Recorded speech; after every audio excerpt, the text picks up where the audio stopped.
The Bible is the most widely read book in the history of the world, far outselling any other book, with 3.9 billion copies sold over the past 50 years. Many believe it contains the actual Word of God.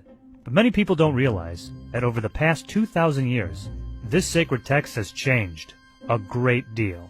No first edition exists.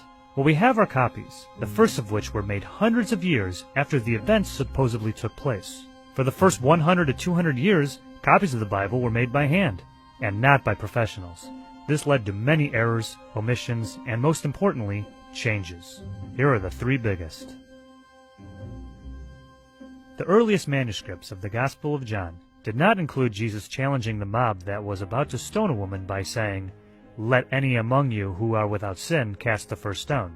In fact, the story was inserted into the book of John somewhere around 200 to 300 years later. Bill Warren, scholar at the New Orleans Baptist Theological Seminary, told NPR, the early church canonized books and not stories.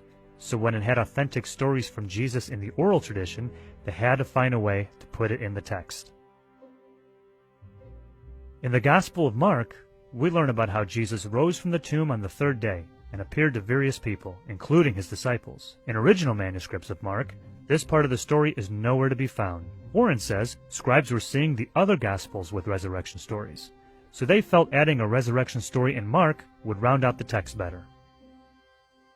In the Gospel of Luke, Jesus' dying plea for his executioners to be forgiven, for they know not what they are doing, was not originally intended to describe the actions of the Romans. According to Bart D. Ehrman, the author of Misquoting Jesus, the story behind who changed the Bible and why, in earlier versions it was meant to refer to the Jewish leaders who had sentenced him to death.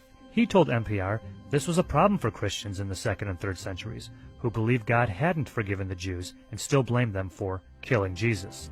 So it was taken out, only to be added centuries later and changed to reference the Romans. As recently as the 1940s, when the Dead Sea Scrolls were found, we discovered a version of the Old Testament containing alternate versions of various books, including the Book of Samuel. Scholars continue to argue about many aspects of the Bible and how it's changed over the centuries.